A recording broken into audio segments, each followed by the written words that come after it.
Bonsoir à toutes et à tous et bienvenue. Mon nom est Christine Leleu et je suis ravie de vous accueillir au nom de l'UFE Grande-Bretagne dans ce webinaire.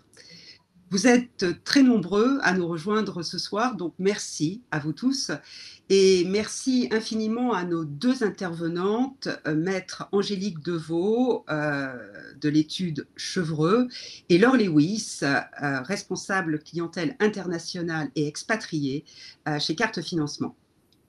Alors, avant de laisser la parole à nos deux expertes, partenaires de longue date de l'Union des Français de l'étranger monde, j'ai 2 minutes pour vous présenter l'UFE, l'Union des Français de l'étranger. Donc, l'Union des Français de l'étranger est une association reconnue d'utilité publique depuis 1929 et sa mission repose sur 3 objectifs. Premier objectif, représenter et défendre les droits des Français établis hors de France.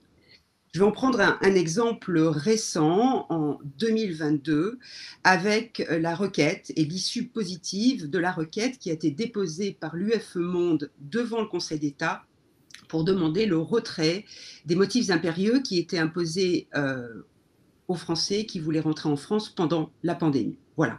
Donc voilà pour ce premier objectif. Deuxième objectif, animer un vaste réseau de Français francophones et francophiles de par le monde. L'UFE compte plus de 170 représentations dans une centaine de pays et une action qui est articulée autour de l'accueil, de l'entraide, du rayonnement et de la convivialité.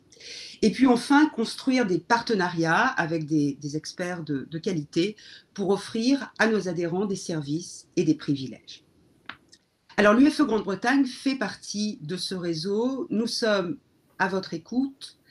Nous vous informons au travers d'une lettre d'information mensuelle ainsi que sur les réseaux sociaux.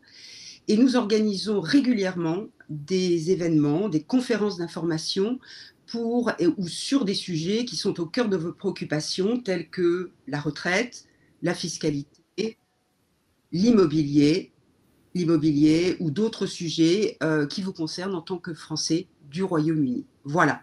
Alors, vous trouverez à la fin de la présentation, vous trouverez sur le chat tous les liens utiles pour en savoir plus à la fois sur l'Union des Français de l'étranger et sur l'UFE Grande-Bretagne. Notre action dépend du soutien de nos membres et de nos bénévoles. Nous sommes tous des bénévoles, donc je vous encourage à nous découvrir et j'en termine par là sur cette courte présentation. Voilà, je vous remercie de votre attention et mesdames, eh bien c'est à vous. Merci beaucoup. Merci beaucoup Christine, merci pour cette belle introduction et puis merci à l'UFE pour organiser ce soir un webinaire avec Carte Financement et Chevreux sur comment acheter et emprunter en France malgré le Brexit. Alors, pour ceux qui ne savent pas, je me présente, donc je suis Angélique Deveau, notaire chez Chevreux et Chevreux, en fait, c'est une étude notariale qui est présente à la fois à Paris, mais également dans différentes villes de province, à savoir à Reims, à Rennes. Vous allez nous retrouver également à Lyon, à Nice, à Tours et à Bordeaux. Et nous sommes acteurs dans différents domaines d'activité en France et à l'international. Bien sûr, sur tout ce qui concerne le résidentiel, c'est-à-dire l'achat, la vente de maisons, d'appartements, le développement immobilier, le financement immobilier, l'investissement et arbitrage, le droit rural et viticole aussi, vous avez entendu Reims et Bordeaux, et puis bien sûr le patrimoine. Alors ce soir, les thèmes que nous abordons, donc c'est l'achat immobilier et le financement. Alors tout d'abord sur l'achat immobilier, eh bien, quelles sont les étapes en fait clés et les délais quand on veut acheter un bien immobilier alors que l'on vit à l'étranger, quand l'on vit au Royaume-Uni? Le système juridique est très différent en France de celui que vous pouvez peut-être connaître aujourd'hui au Royaume-Uni. Alors, il faut savoir qu'en France, il y a un petit peu de délai quand on veut acheter un bien. Tout d'abord, il faut trouver, souvent grâce à un agent immobilier, le bien qui nous plaît, tout simplement. Il faut le visiter. Et une fois que vous avez eu ce coup de cœur avec ce bien, eh bien, vous allez faire une offre, tout simplement, à votre futur vendeur, offre qui potentiellement sera donc acceptée. Et une fois qu'il y a cette rencontre de volonté entre le vendeur et l'acquéreur, hein, rencontre de volonté sur un bien déterminé, sur un prix déterminé, eh bien, c'est là que commence le travail du notaire, hein, pour préparer la première phase, en fait, de ce contrat de vente, qui est donc une phase préliminaire, un contrat préliminaire que l'on appelle soit un compromis de vente ou bien une promesse de vente. Eh bien, pendant toute cette, phase précontractuelle, en fait, de la promesse ou du compromis, il va y avoir un audit immobilier qui va être effectué par le notaire, hein, qui va être relatif à la fois à l'environnement, à la fois, à la construction, à la fois, bien sûr, sur le type de propriété. On va vérifier que votre vendeur est bien le vendeur, hein. On va vérifier aussi, un certain nombre de diagnostics, puisque, à la différence du Royaume-Uni, en fait, où vous faites appel souvent à un surveyor, hein, quelqu'un qui vient regarder de manière très globale le bien immobilier et le diagnostiquer. Eh bien, en France, il n'y a pas ce système. En revanche, le vendeur doit vous fournir un certain nombre d'informations sur certains points juridiques, comme par exemple la présence d'amiante, de plomb, on va vérifier l'électricité, le diagnostic de performance énergétique, par exemple. Et donc toute cette phase, pré-contractuelle, eh bien, elle dure environ 2 à 3 semaines. Le temps de collecter les informations et le temps, de les analyser. Une fois que tout ceci est fait, eh bien, on passe à la signature du compromis ou de la promesse de vente. Compromis qui souvent peut comprendre en fait une, clause, suspensive d'obtention d'un prêt et je laisserai, ensuite la parole, tout à l'heure à Laure qui vous expliquera bien sûr tous les éléments sur le prêt immobilier. Conditions suspensives d'obtention d'un prêt, mais aussi une période de réflexion de 10 jours juste après la signature de ce compromis, qui permet en fait à l'acquéreur de réfléchir un petit peu, à cette acquisition et de ne pas, je dirais, s'emballer et de pouvoir éventuellement se rétracter si finalement le bien ne l'intéressait plus ou qu'il ne se sentait plus tout simplement à même de l'acheter. Une fois ces 10 jours passés, eh bien, vous avez environ un délai de 2 à 3 mois, heu, 1 pour obtenir le prêt immobilier lorsqu'il y a une condition suspensive de prêt immobilier. Alors la durée d'obtention, elle est de 45 jours, hein, et puis, vous avez aussi ce délai nécessaire pour obtenir un certain nombre d'éléments encore d'information pour le notaire, notamment peut-être, purger ce que l'on appelle les droits de préemption. Donc ça peut être celui de la mairie ou bien celui du locataire, par exemple. Et une fois que vous avez, tout, reçu, le prêt, les droits de préemption sont purgés, eh bien, on peut passer à l'acte de vente et donc la remise des clés et le paiement du prix. Tout ça mis bout à bout, on est quand même souvent sur des délais de 3 à 4 mois, sans compter la phase préliminaire qui est la recherche d'un bien immobilier. Alors, quand on achète un bien immobilier, on achète, certes, la maison, l'appartement, l'investissement, mais il faut aussi regarder à ce moment-là et très en amont, hein, pas le jour de la signature, sous quelle forme juridique que l'on va acheter. Il va falloir envisager la structuration de cette acquisition, selon l'objectif, en fait, qui va être poursuivi. Si c'est, par exemple, un investissement ou bien si c'est une résidence secondaire ou une future résidence principale, si vous avez l'intention de vous relocaliser en France ou bien tout simplement pour la retraite. Donc vous pouvez acheter, en direct, le bien pourrait être loué, éventuellement nu ou bien il pourra être loué meublé. Donc là, vous avez une fiscalité qui sera, différente selon, la structuration et puis vous pouvez également acheter sous forme de SCI. Donc, beaucoup de personnes connaissent probablement la société civile immobilière. C'est un véhicule juridique, donc c'est une société qui va acheter, et dans la société, vous allez avoir bien sûr des associés, ça peut être un couple, ça peut être les enfants et les parents par exemple. Et la SCI, en fait, l'avantage de la SCI, c'est, faciliter, je dirais, la gestion et la transmission du bien immobilier, où on va pouvoir distinguer ce qu'on appelle le pouvoir de l'avoir. C'est-à-dire que, on va éviter, en fait, les règles de l'indivision que l'on peut avoir en France et on va pouvoir aménager, grâce au statut de la société, les pouvoirs des uns et des autres. Il faut savoir aussi qu'en matière de succession, la SCI, elle est imposable en France. Donc ce n'est pas un outil, de réduction, des droits de succession. J'enlève tout fantasme fiscal, autour de la SCI. En revanche, il y a quand même parfois un intérêt, notamment si, la SCI, finance le bien au moyen d'un prêt, puisque la transmission, de la SCI au profit des enfants notamment, va se faire par la transmission des parts sociales et la valeur des parts sociales peut être inférieure à la valeur du bien immobilier quand on compare donation d'un bien immobilier, bien, réel, versus donation de parts sociales. Donc il peut y avoir un intérêt malgré tout fiscal au moment de la transmission entre vifs. Alors, quand on achète un bien immobilier en France, et ça ne vous échappera pas, vous embrassez aussi les réjouissances fiscales. Les réjouissances fiscales, elles vont, s'appliquer dès le moment de l'acquisition, où vous allez tout simplement acquitter, des droits de mutation à titre onéreux, grossièrement des frais de notaire. Les frais de notaire comprennent à la fois la rémunération du notaire, mais aussi cette taxe de transfert, du bien immobilier d'une personne à une autre. Donc là, vous avez la fiscalité qui est appliquée, qui va varier si le bien est un bien acquis dans l'ancien ou si c'est un bien neuf. Et puis, vous avez aussi une taxe additionnelle pour les locaux de bureaux et de commerce en Île-de-France. Les émoluments du notaire, donc la rémunération du notaire, eh bien, elle est tout simplement tarifée en France par décret. Donc, que ce soit un notaire à Paris, à Marseille, à Lyon, à Lille, c'est la même rémunération.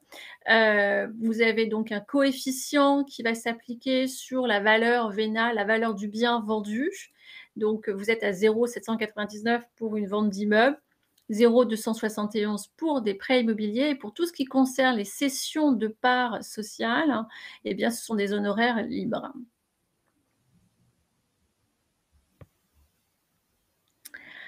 Une question qui revient très souvent, c'est, et notamment depuis le Covid, c'est: je suis au Royaume-Uni, j'achète un bien en France, est-ce que je dois me déplacer en France pour pouvoir régulariser les actes de vente chez mon notaire? Alors, tout dépend si vous achetez dans l'ancien ou dans le neuf. Si vous achetez dans l'ancien, il vous est tout à fait possible de régulariser une procuration au profit, d'une personne qui vous est proche en France, ou bien parfois au profit d'un collaborateur d'un notaire. Et la procuration, elle peut aujourd'hui se signer, en ligne de manière totalement dématérialisée. Si vous faites un prêt, qui est lui assujetti d'une garantie, personnelle, type une caution ou bien d'une garantie, une hypothèque légale de prêteur de deniers, vous pourrez aussi recourir à ce type de procuration.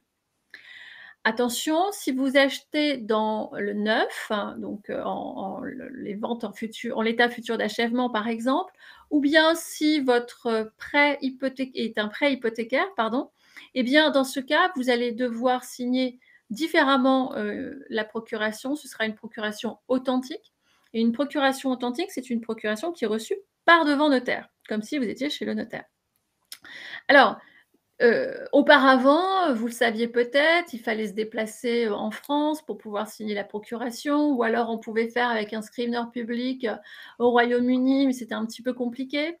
Aujourd'hui, et ça depuis maintenant pratiquement 2 ans, nous avons la possibilité, de régulariser des procurations, en visio tout simplement, auprès de votre notaire. Donc, là encore, il y a des solutions, des dématérialisations. Donc vous pouvez, oui, de toute manière, acheter, que ce soit dans l'ancien ou dans le neuf, via une procuration, et vous pouvez la régulariser à distance. Alors, une autre question que l'on se pose, lorsque l'on achète un bien, on achète certes le bien, mais on vient gonfler son patrimoine, d'un bien, qui est donc à l'étranger, puisqu'on part du postulat que, vous êtes résident au Royaume-Uni français, ou peut-être que vous êtes aussi avec un conjoint, qui est, de nationalité britannique, au Royaume-Uni. Alors, on procrastine toujours un petit peu avec ces questions de transmission, mais c'est quand même bien d'y penser dès l'acquisition. Comment je vais transmettre ce bien, au moment d'une succession, ou alors est-ce que je peux transmettre tout simplement de mon vivant? Et il faut savoir que la France et le Royaume-Uni, nous sommes là encore, totalement sur des systèmes juridiques différents et aussi sur des systèmes juridiques, de transmission très différents. Alors, pour vous la pour vous faire les choses un petit peu de manière, courte, la 1re question que l'on va se poser au moment d'une succession, qu'elle soit préparée ou non préparée d'ailleurs, hein, c'est, quelle est la loi applicable à la succession?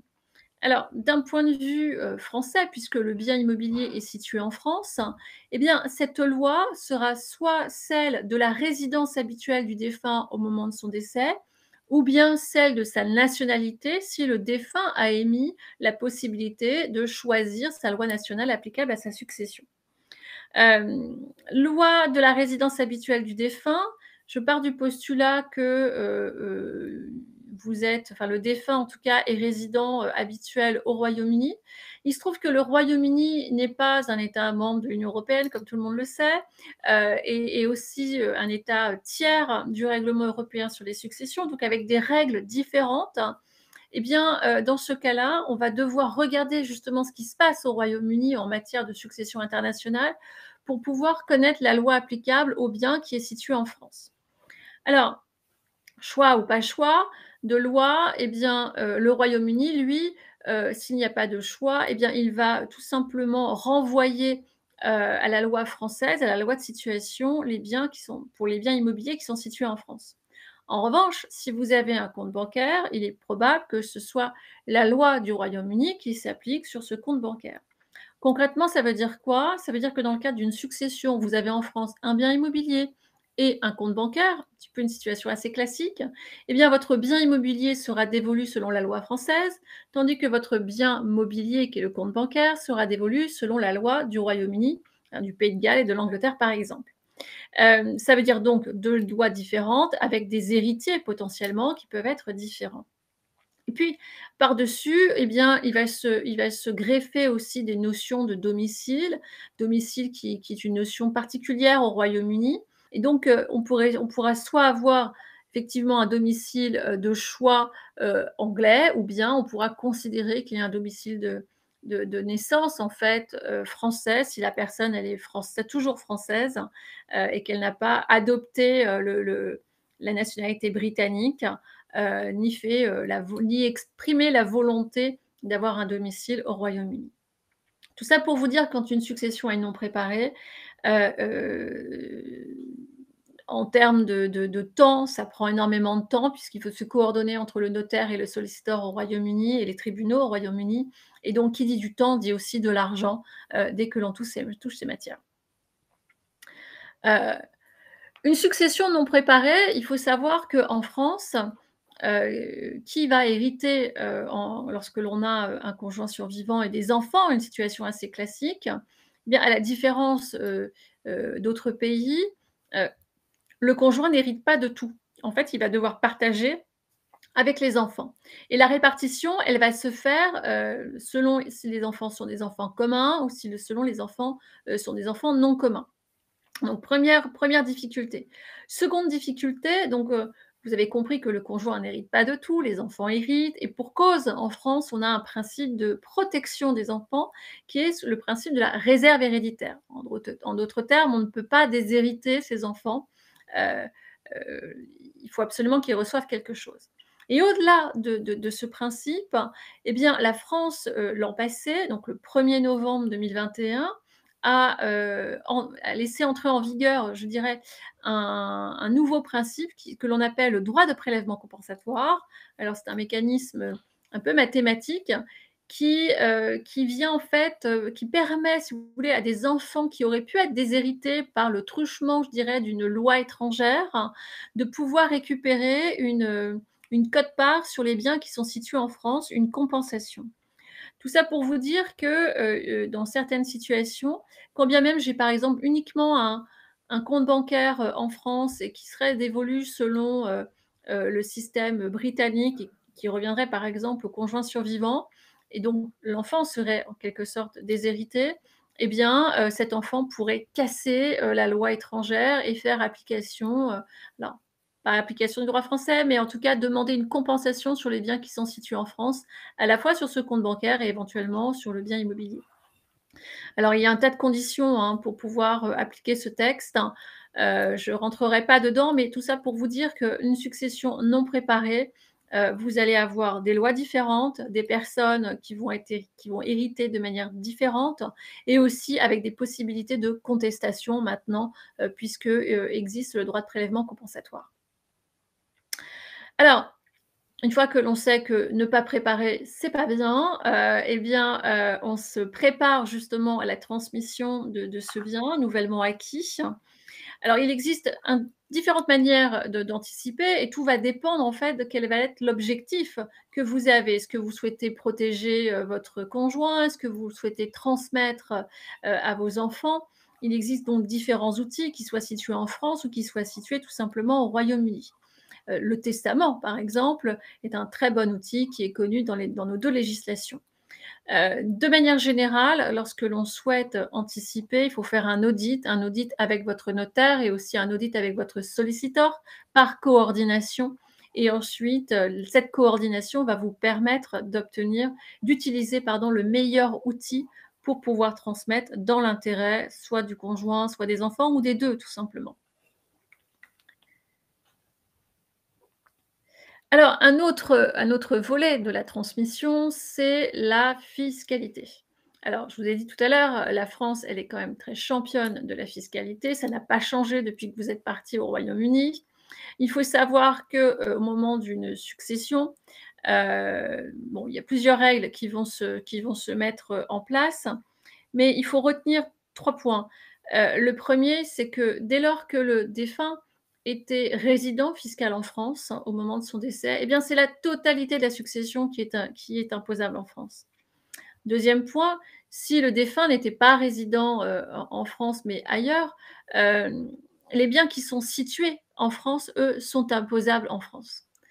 3e point, il faut savoir aussi que si seulement un héritier ou un légataire était, lui, résident fiscal en France au moment de la succession, et cela depuis plus de 6 ans, et que, il n'y ait aucun bien en France, malgré tout, cet héritier sera taxable en France sur la part qu'il reçoit.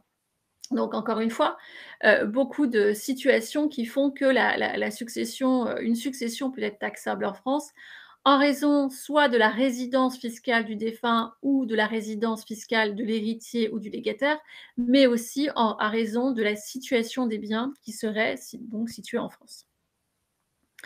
Alors, le tout, sous réserve des conventions fiscales et je vais y venir, juste après.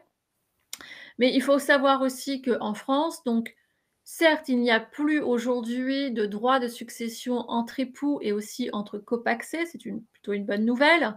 En revanche, pour les enfants, dès lors que chaque enfant reçoit plus en valeur de 100 000 €, eh bien, il commence à être taxé. Et la taxation, elle va varier entre 5 et 45 avec, je dirais, un taux marginal autour de 20. La fiscalité en matière collatérale, c'est-à-dire entre frères et sœurs, elle va varier de 35 à 45 avec un abattement de 15 932 €. Donc on atteint très, très vite, une imposition en France lorsque l'on est en, ligne collatérale. Ensuite, plus on s'éloigne en degrés, plus la fiscalité, le taux est important, l'abattement est très faible. Il est de 7 967, lorsqu'on est entre neveux et nièces. Il est de rien du tout, j'ai envie de vous dire, de 1 594 € lorsque l'on hérite, au-delà du 4e degré ou tout simplement entre non-parents, entre concubins, par exemple, avec une taxation à 60 Donc ne serait-ce que la fiscalité, elle vous incite tout simplement à anticiper.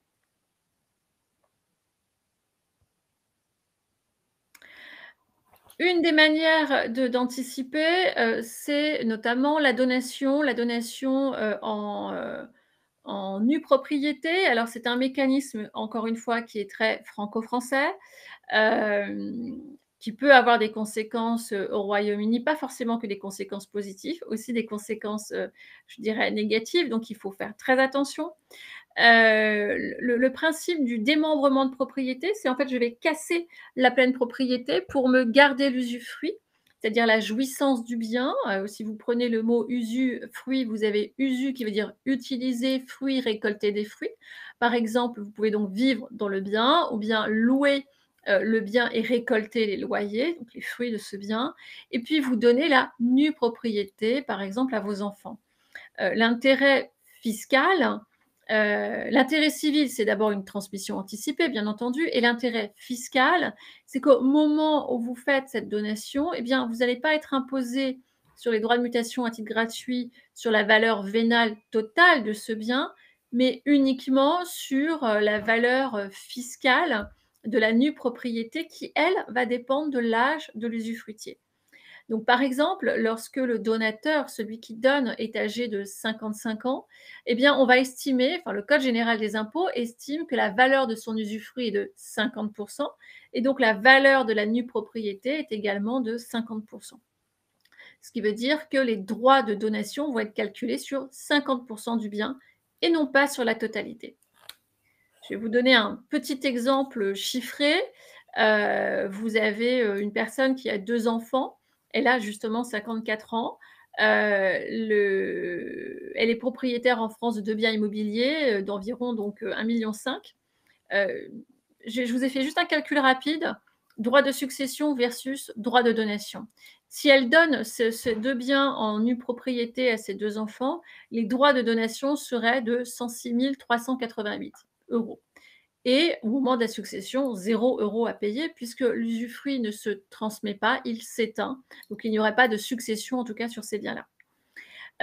En revanche, si la personne, elle attend tout simplement le décès pour pouvoir transmettre, eh bien les droits de succession seraient ici de 275 924 euros. Donc on voit très vite l'intérêt aussi d'anticiper sa succession sous le prisme fiscal. Alors, il faut faire attention dans les donations en nue propriété. Encore une fois, c'est un concept qui est très français, qui peut avoir des répercussions, au Royaume-Uni et là encore, il faut une coordination nécessaire entre votre notaire en France et le solicitor ou bien le tax advisor, au Royaume-Uni pour s'assurer que l'opération que vous allez faire, en France, ne sera pas de négatives conséquences au Royaume-Uni. Alors, je vous remercie pour votre attention et je vais laisser la parole à Laure qui va vous expliquer comment, financièrement acheter un bien en France. Merci beaucoup Angélique. Donc enchantée, Laure Lewis. Moi aussi, je remercie, également l'UFE d'avoir organisé cette conférence ce soir. Alors, je n'arrive pas à passer. Ça y est, c'est bon. Donc je suis ravie de vous retrouver ce soir. Je suis donc en charge des financements immobiliers au sein du cabinet Carte Financement. Je vous propose dans un premier temps de, commencer par faire un état des lieux de la situation au niveau du marché, sur des crédits immobiliers en France. J'imagine que vous avez dû lire la presse française. En effet, le crédit immobilier est un peu chahuté depuis l'été dernier, de par la remontée, rapide, hein, des taux d'intérêt. Beaucoup d'acheteurs se sont vus, refuser, leur demande de crédit. Pourquoi? Parce que la banque est, coincée entre, la remontée des taux et doit composer aussi avec le taux d'usure. Alors le taux d'usure, c'est quoi? Le taux d'usure, c'est le plafond au-delà duquel les banques ne peuvent pas prêter. Contrairement à d'autres pays qui ont pu facilement répercuter la hausse des taux d'intérêt pour pallier donc, au problème de l'inflation, la banque en France, elle est réglementée. C'est-à-dire qu'elle ne peut pas, répercuter son coût de refinancement comme elle l'entend. Le consommateur est protégé en France, de par ce taux d'usure et dans ce taux d'usure, qu'est-ce qu'il y a? Il y a le taux d'intérêt, du prêt, il y a également le coût de l'assurance, le coût de la garantie, donc l'enregistrement du prêt sur le bien et également les frais annexes. Frais de courtage si vous passez par un courtier et les frais de banque pour la mise en place du crédit.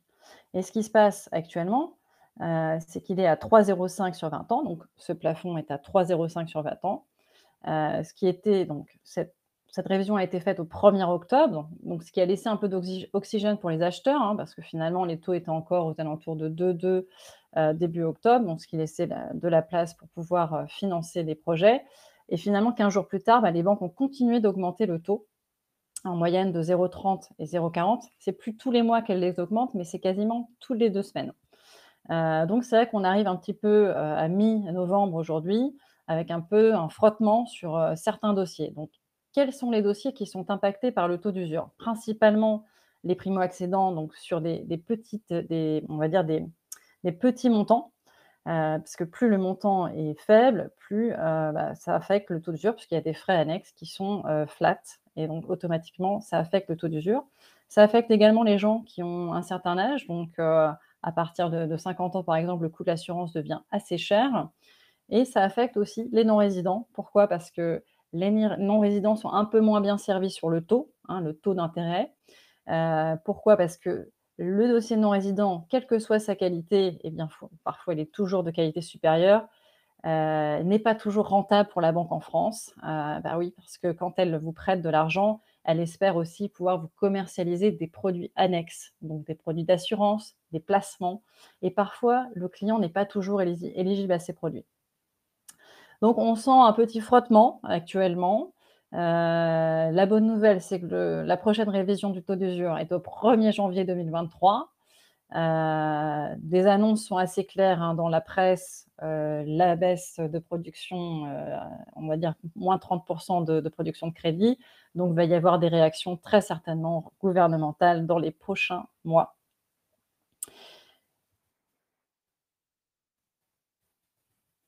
Ensuite, je dirais que le succès d'une opération, d'une acquisition immobilière et en faisant appel à un financement repose sur plusieurs points. Le pays de résidence, la banque doit vérifier qu'elle peut bien entrer en relation avec votre pays de résidence, votre nationalité. Ça va avoir un impact sur le succès du financement. Également, votre projet immobilier, ça c'est très important, puisqu'elle n'a quasiment que cette garantie-là. C'est-à-dire que vous ne domiciliez pas votre salaire, elle ne pourra pas saisir votre salaire si vous ne payez pas le prêt. Donc la qualité du bien est très regardée. Et donc ça va avoir forcément une incidence sur votre demande de financement. Pourquoi? L'objet de l'acquisition est importante. Est-ce que c'est une résidence principale? C'est-à-dire, est-ce que vous rentrez en France et donc vous êtes actuellement non résident? Dans quelles conditions rentrez-vous en France? Allez-vous avoir une mobilité de votre contrat de travail ou allez-vous continuer à travailler depuis l'étranger? Est-ce que ce sera une résidence secondaire ou une résidence locative? Ça va avoir un impact aussi sur vos possibilités d'emprunt. Également, ce qui est important, c'est bien évidemment que le bien soit de qualité.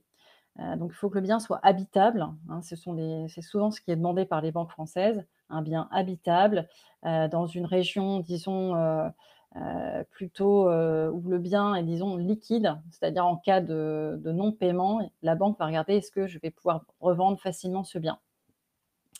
En termes de typologie d'actifs, ça peut être très bien une maison, un appartement, une villa. Par contre, attention, une vigilance sur les constructions. C'est très difficile en tant que non-résident d'acheter un terrain et de faire construire.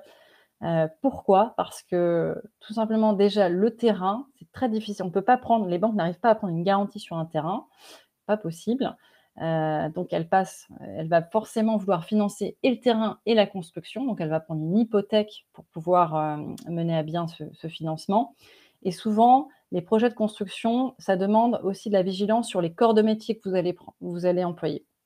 Elle va devoir faire aussi des vérifications sur, les notations de ces entreprises, et ça prend du temps et c'est administratif. Une fois aussi que vous avez eu votre financement, elle va devoir s'assurer qu'elle débloque bien les fonds les factures sur ces entreprises, et ça demande aussi de la vigilance, et c'est pour ça que ces dossiers sont moins acceptés aujourd'hui. Donc je vous parlais également de la résidence secondaire. Donc c'est typiquement, le type de demande que nous recevons, hein, pour des non-résidents. Vous êtes très nombreux à nous solliciter pour des résidences secondaires, notamment dans les Alpes, également aussi, région PACA. la Bretagne, tout ce qui est bord de mer. On a eu beaucoup de demandes. Donc il n'y a pas vraiment de point d'attention sur ces maisons. Si on est plus, sur une maison de campagne, il y a tout de même un point d'attention, c'est par rapport à la surface du terrain. La banque va quand même regarder, est-ce que c'est pas plusieurs hectares? Elle va se demander comment vous allez pouvoir, vous occuper de ce terrain à distance. Au niveau, d'investissements locatifs, très nombreux également, hein. Pour vous, c'est important, vous êtes assez sensible à l'investissement en France depuis le Royaume-Uni. Le foncier est encore, abordable heu, en termes de prix. L'immobilier reste stable, il n'est pas encore baissier comme on peut, le voir dans d'autres pays. Vous avez accès à des taux fixes sur des durées très longues, on va dire les apports restent encore corrects. Je dirais tout de même, il y a un point de vigilance sur les investissements locatifs. On a reçu pas mal de demandes dans ce sens. Ce sont, les appartements avec une forte enveloppe de travaux. Je reviens encore sur le même sujet, hein, c'est comme la construction. Ils vont devoir faire un certain nombre de vérifications sur les travaux et ça va leur demander énormément de temps et c'est pas forcément les dossiers qu'elles vont privilégier pour les financer. Point de vigilance sur les monuments historiques, vous êtes quelques acheteurs à vous projeter sur on va dire des biens atypiques. Ça peut être un château, un manoir. Donc là, ce qui est regardé, c'est vraiment votre surface financière, au-delà bien sûr du taux d'endettement, mais c'est surtout est-ce que vous allez avoir les reins solides pour pouvoir, s'il y a des travaux à faire, s'il faut aussi, tout simplement, il faut entretenir, hein, les lieux. Est-ce qu'il vous reste suffisamment d'épargne pour pouvoir, vous occuper de ces biens? On parle généralement, hein, de frais, fixes de l'ordre de 10 de la valeur du bien annuel et donc on regarde énormément, l'épargne résiduelle après projet sur ce type, d'acquisition. En termes d'apport, il faut au moins provisionner 50 hein, sur ce type d'actifs. Voilà, donc j'ai pris l'exemple, d'un couple que nous venons de financer, dans la région, en Touraine. Un couple qui tombait amoureux de ce magnifique manoir, qui avait quelques travaux. Donc nous sommes passés par une banque locale qui était très sensible au projet. Nous avons réussi à financer la totalité du projet moyennant un collatéral financier. Donc la banque, c'était une banque privée, a préféré tout financer, en échange, de suivre les clients sur, une enveloppe, on va dire un portefeuille financier, qui est aussi générateur de profit pour la banque. Je me suis permise aussi, comme Angélique, de faire un point, sur, le fait que le Royaume-Uni est donc, sorti, de l'Europe. Ça a eu forcément des conséquences sur tout ce qui est aussi démarchage bancaire. Nous avons constaté que certaines banques ont décidé de ne plus financer les clients du Royaume-Uni parce qu'il y avait toujours un flou juridique. Il y a encore un flou juridique sur l'entrée en relation, sur la contractualisation d'un prêt. Est-ce qu'ils ont le droit d'entrer en relation avec un résident, fiscal britannique? Donc certaines banques n'ont pas souhaité, continuer tant que ces éléments ne sont pas encore, actés. Certaines banques ont tout de même, aussi fait leur due diligence de leur côté. Elles sont passées par des cabinets d'avocats et il en est ressorti que, il était possible de financer un client du Royaume-Uni pour une banque française si, il était considéré comme un high net worth individual. Ça veut dire que le client doit être au moins en capacité de montrer des revenus annuels, de l'ordre de 150 000 pounds net après impôt. Donc ce montant, c'est aussi pour le foyer, hein. Ça peut être monsieur et madame, ou tout simplement 2 personnes qui achètent ensemble. Il faut que ça représente à peu près 150 000 pounds net après impôt ou le client aussi, doit présenter, 500 000 pounds, de patrimoine net en dehors de la résidence principale. Alors ce sont grâce à ces points où on arrive à financer, nos clients du Royaume-Uni. Heu, Sachez que c'est vraiment temporaire parce qu'on a quelques banques qui attendent encore quelques mois et elles réouvriront les vannes sur, les clients du Royaume-Uni une fois que ce sera un petit peu plus, acté en termes de contractualisation de prêt.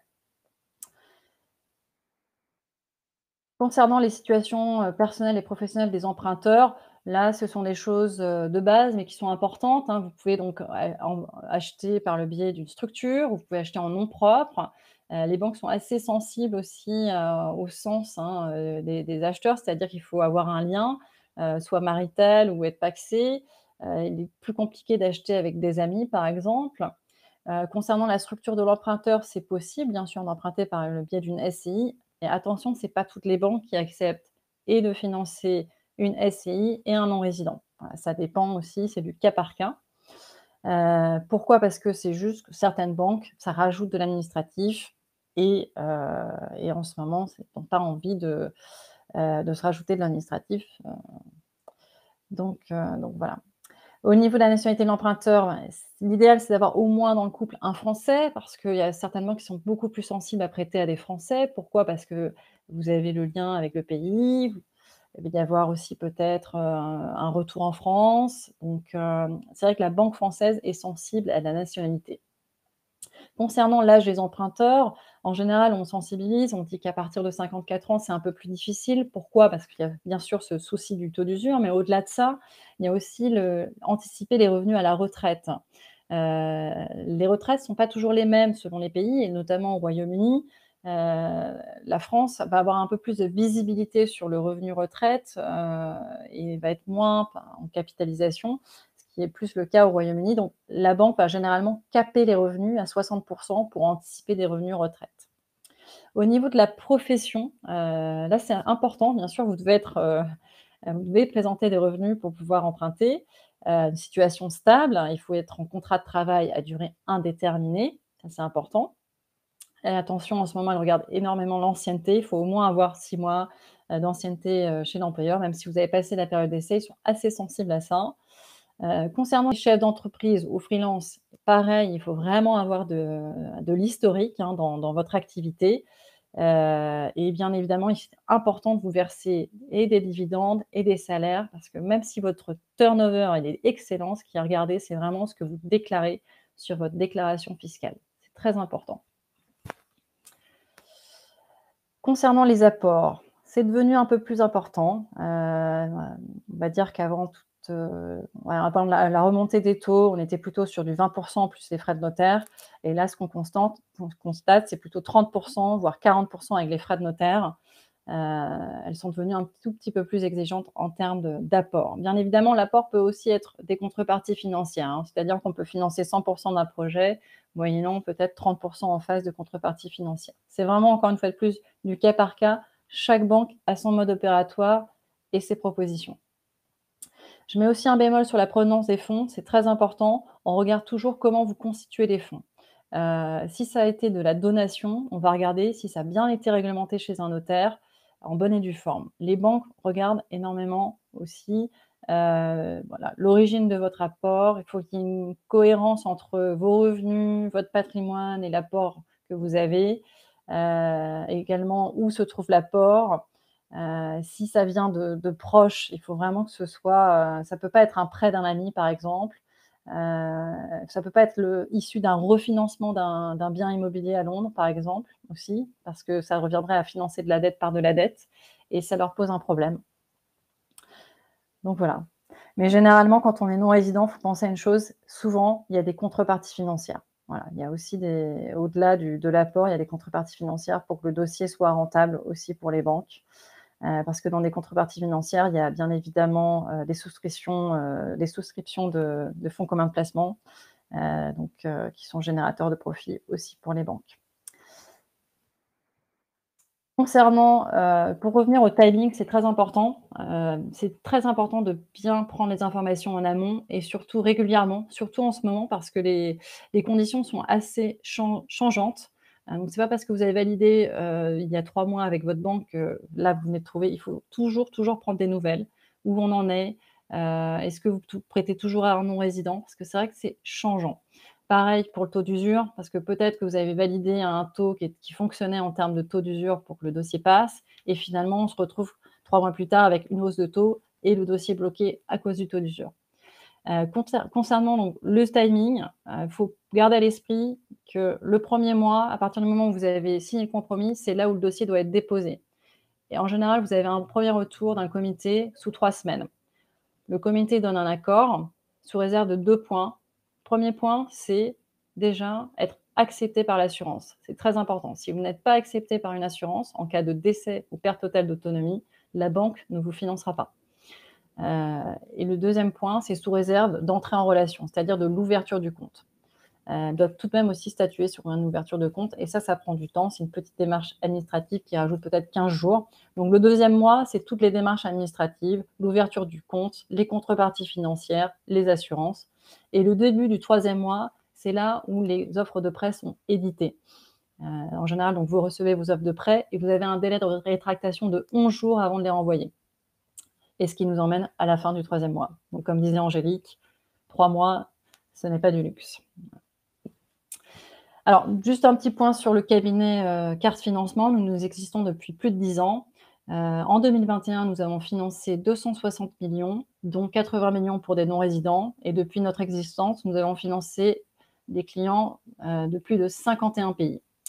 Le Royaume-Uni reste tout de même et a toujours été le premier pays qui nous sollicite le plus. Je dirais que le plus important, c'est de bien valider les choses en amont. Passer par carte financement, c'est juste avoir les réponses en amont. Vous savez où vous allez en termes de conditions, en termes d'apport. Et puis pareil, de documentation, c'est important. La documentation, c'est vraiment très important. Si vous n'avez pas les documents qu'il faut, vous n'allez pas avoir un financement. Voilà. Donc l'équipe Carte Financement, nous sommes présents à Paris, Nice, Aix-en-Provence, Bordeaux et Lyon. N'hésitez pas à nous envoyer un message. Je suis ravie aussi de répondre à vos questions, mais tous les cas particuliers, n'hésitez pas à nous solliciter. Nous sommes là pour répondre à vos questions et voir comment on peut vous accompagner. Merci Voilà. beaucoup, Laure. Je pense qu'on va pouvoir commencer les questions et elles sont nombreuses.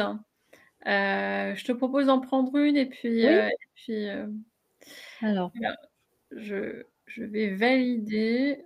alors, Hop, voilà, quand je valide, elle arrive en public, donc tout le monde peut la voir. Donc j'ai validé la question de Claire. Peut-on préparer la succession de la même manière en cas de double nationalité française et anglaise? Alors ça, c'est le choix du roi. Vous avez de la chance, vous avez les 2 nationalités. Je dirais que ça vous offre un petit peu plus de perspective, en termes de préparation, puisque un des outils d'un point de vue européen, pour bien préparer, sa succession, c'est le fameux choix de loi, applicable à sa succession. Donc, dans votre cas, vous pouvez dire sur mes biens qui sont en France, soit je choisis, la loi, britannique, soit je choisis la loi française. Alors avec un bémol quand même, hein, c'est sur le droit de prélèvement compensatoire dont je parlais tout à l'heure. Si vous choisissez le droit britannique et que vous êtes aussi française, bah, vous allez rentrer dans toutes ces conditions. Donc je n'ai pas énuméré parce qu'elles sont assez complexes, hein. Mais en tout cas, vous allez créer de toute manière la possibilité pour un de vos héritiers de pouvoir exercer le droit de prélèvement compensatoire. C'est assez complexe, donc je ne vais pas rentrer dans tout ça. Il me faudrait un cours d'au moins 1 heure ou 2. Mais sachez que si vous avez 2 nationalités, c'est toujours mieux, en tout cas, pour préparer sa succession.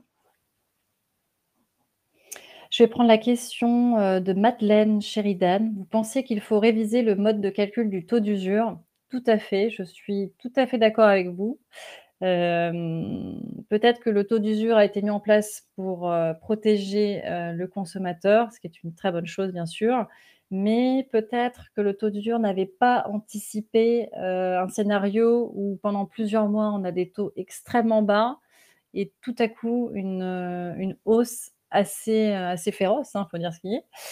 Donc comme la périodicité du taux d'usure et c'est donc tous les trimestres, donc soit il faudrait peut-être revoir la composante du taux d'usure. Par exemple, moi je propose, l'assurance, Je pense que l'assurance pour moi ne fait pas partie d'un, l'assurance dépend en fait de votre âge, de votre état de santé, donc pour moi, ça ne doit pas rentrer dans, le tarif n'est pas, choisi par l'assurance n'est est un petit peu en dehors de la banque. Donc, à mon avis, peut-être sortir l'assurance de ce calcul ou également revoir la cadence de révision, c'est-à-dire au lieu de peut-être tous les trimestres, de le revoir tous les mois. Je pense qu'il va y avoir une réaction très certainement gouvernementale d'ici les prochains mois, c'est évident. Une question d'Isabelle Bourrette. Des enfants mineurs peuvent-ils être nus propriétaires en étant résidents au UK? Alors, d'un point de vue britannique, ça peut surprendre. La réponse française peut tout à fait surprendre, puisque en droit français, un mineur peut être propriétaire. Propriétaire, plein propriétaire ou nu propriétaire. Il peut l'être par donation, malheureusement par succession aussi. Je dirais en acquisition directe, ce serait un petit peu compliqué puisqu'il n'a pas la capacité juridique, mais pourquoi pas. En tout cas, rien n'interdit à un mineur d'être propriétaire ou nu propriétaire. Maintenant, c'est un sujet qui effectivement n'existe pas au Royaume-Uni et un mineur ne peut pas au Royaume-Uni être... Enfin, il peut être propriétaire puisque vous avez un système de probate notamment dans les successions qui vient vérifier en fait que le mineur, s'il possède quelque chose, est forcément quelque chose de positif. Mais rien n'interdit en France à un mineur qui soit résident au UK ou ailleurs d'être nu propriétaire. Voilà. Après, il faut faire juste attention au moment de la donation pour des questions fiscales, en fait, sur le fait de retenir pour l'usufruitier cet usufruit en cas de donation. Je vais prendre la question de David Stern. Selon vous, est-ce que les taux vont-ils continuer d'augmenter? Je dirais que oui, les taux vont continuer d'augmenter, c'est ce qui se dit d'ici la fin de l'année, c'est évident. On nous a toujours dit 3% d'ici la fin de l'année, c'est possible. Ou disons au moins 2,5, entre 2,5 et 3% pour des taux de résidence principale. Ça va continuer d'augmenter. Moi, je relativise parce que c'est vrai que quand on regarde les autres pays, on est sur des taux beaucoup plus importants. Les États-Unis annoncent 7%, certes sur une durée de 30 ans, mais si on reprend, je pense, la courbe de 2013-2014, je crois qu'on était à 3,5. Donc, ça reste tout de même des taux encore très corrects. On n'est pas sur un marché baissier immobilier. On n'en parle pas encore, contrairement à d'autres pays. Donc, s'il y a une fenêtre qui s'ouvre à vous, c'est toujours le bon moment d'acheter, c'est sûr, et de financer. Une question revente, une question plus-value. En cas de revente d'un bien immobilier en France, en tant que résident fiscal UK, locataire, sommes-nous assujettis à taxe sur une plus-value potentielle? Et quelles sont les règles et éventuels moyens pour y échapper? Alors, quand on revend un bien immobilier en France, quand on le revend plus cher qu'on ne l'a acheté, on fait donc une plus-value. Et parmi les réjouissances fiscales, il y a l'impôt de plus-value, que l'on soit résident fiscal en France ou résident fiscal à l'étranger. Après, effectivement, selon le type de bien, selon le cas de figure, il y a certaines exonérations. Alors, si vous êtes résident fiscal en France et que c'est votre résidence principale, par exemple, vous pouvez être exonéré totalement de plus-value. Et puis ensuite, s'il s'agit d'une revente dans un certain délai, vous pouvez aussi bénéficier d'une certaine exonération. Mais il n'y a aucun moyen d'y échapper totalement, hormis s'il s'agit tout simplement de votre résidence principale. Mais ça suppose que vous soyez résident fiscal en France. Je vais prendre la question de Claire. Faire un prêt de 60-80 000 euros, est-ce possible? Je pense que c'est par rapport à la construction, terrain plus construction, que vous avez posé. Alors 60-80 000 euros, aujourd'hui, en tant que non-résidente, moi, je n'ai pas de solution parce que fatalement, on a atteint déjà le taux d'usure. Aujourd'hui, déjà, sur on va dire des emprunts de l'ordre de 250 000 euros, ça devient aujourd'hui compliqué. Donc 60 à 80 000 euros, je suis désolée, mais je dirais que dans ce contexte, je ne pense pas que vous ayez une solution. Je ne pense pas.